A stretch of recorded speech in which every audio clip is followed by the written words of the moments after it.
David Skidmore. Today's lesson contains one of the longest and most musically advanced etudes in this series. The etude asks you to play across the entire range of the marimba from low to high, so we're going to talk a lot about how to move your feet to position yourself in the best possible way for each passage of the music. We'll also discuss phrasing, and in particular, we'll discuss how to phrase a repetitive musical motive that occurs several times throughout the same piece of music. Throughout this etude, the left hand plays an ostinato pattern using single alternating strokes, while the right hand plays melodic material on the offbeats using double vertical strokes. This method of having an ostinato pattern on the beat in the left hand, while the right hand plays melodic material on 16th note offbeats, is something that you'll find in a number of different solo marimba pieces. For instance, Two Mexican Dances Movement 1 by Gordon Stout. The first series of exercises will get our hands moving and accustomed to playing this musical material. Let's start with exercise 1A, which is just the ostinato pattern in the left hand.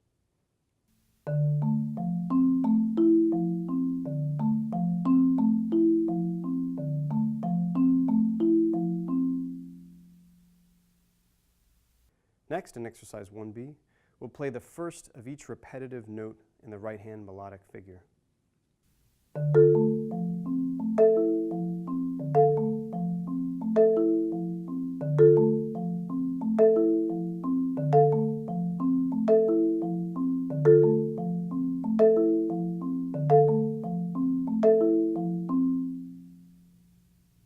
And finally, we'll play the passage as it appears in the etude in exercise number 1C.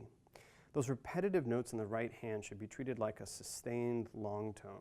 There's tons of opportunity for musical phrasing with this type of marimba music, which we'll be talking about later.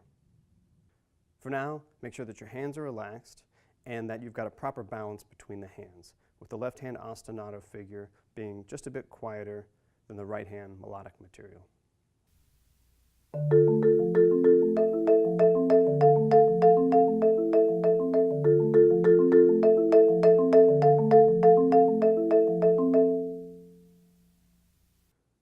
We mentioned footwork briefly in the last lesson in this series, and today we're going to go more in depth into what to do with your feet while you're playing the marimba and you need to move around the instrument. We only want to take a step while playing the marimba if it's absolutely necessary. It's preferable to have your feet at a somewhat wide stance, about shoulder width or slightly wider, so that you can lean your torso to center around the register of the marimba that you're playing at any given moment. However, if you're playing in one register of the instrument and you need to move to another register of the instrument for a significant period of time, you'll need to take a step. Also, if you're playing material that covers the whole range of the instrument, you'll also need to take a step while playing. When taking a step while playing marimba, we'll always use a shuffle step. So for instance, if we're in the low register of the marimba and we need to go to the high register of the marimba, we'll start with our feet at about shoulder width apart. The right foot will take a step, and the left foot will immediately follow it, landing once again at a distance from the right foot of about shoulder width. If we're stepping in the other direction, we just do the opposite. If I'm starting in the high register and I'm moving to the low register, I take a step with my left foot first, and then immediately follow with my right foot. Again, I start with my feet about shoulder width apart, and I end with my feet about shoulder width apart. Let's take a look at a couple of moments in the music that's a part of this lesson where you'll need to take a step while playing. The first you'll find in warm-up exercise number 2, and this is music I've taken from measures 49 to 52 of the etude in this lesson. Here you'll be moving from the low register of the instrument to the high register of the instrument. You'll be playing while you move, which is something that we'll need to practice. And you'll also notice in the exercise that I've notated exactly when to take a step with each foot. Step R, of course, means step with your right foot. Step L means step with your left foot. Start at the slowest tempo marking, quarter equals 60.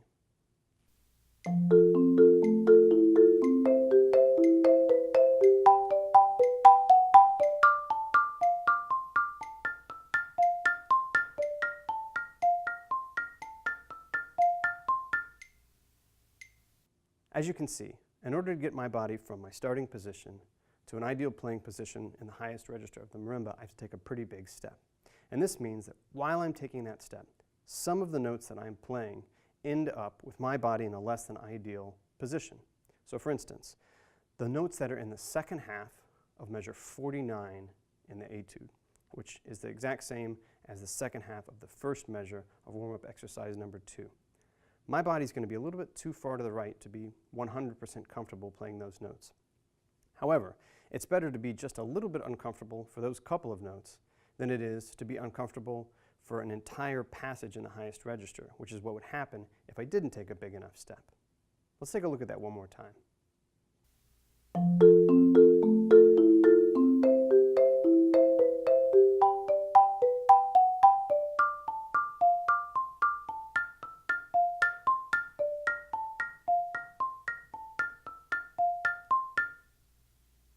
It's these notes right here where my body is in a position that's a little bit further to the right than I would ideally like it to be. But in the grand scheme of things, this is going to work out okay, because the rest of the music that I play in this passage, my body is now in a great position.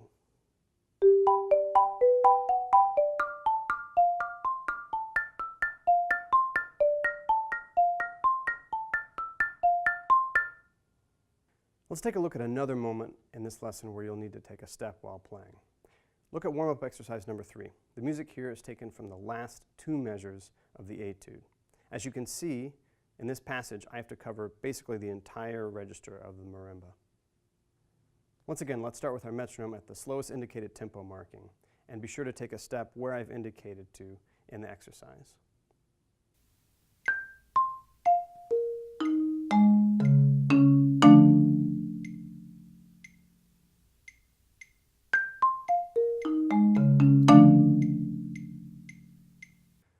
You have to take a little bit of time to plan out any step that you're going to take while playing the marimba.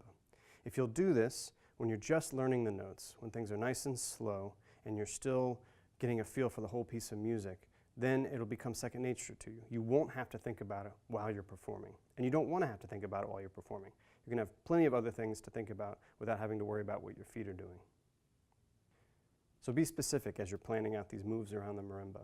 If you need to, write it into your music exactly when you're going to take a step. Too many marimba players never stop to think about what they're doing with their feet.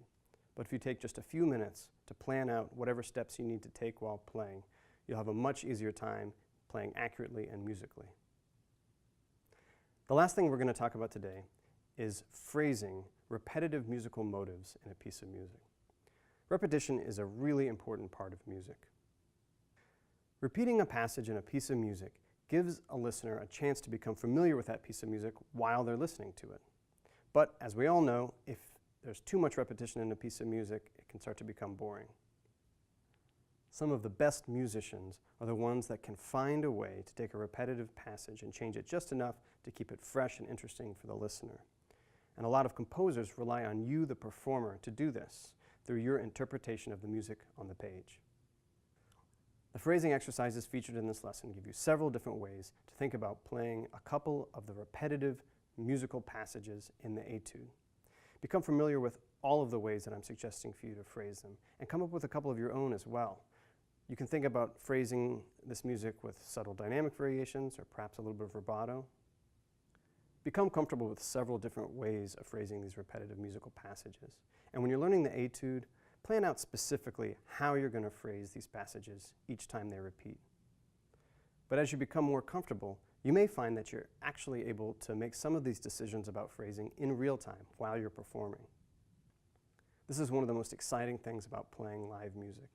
If you take the time to practice slowly, methodically, and consistently, then you'll be comfortable enough that when you take the stage, you can be a little bit spontaneous at certain times.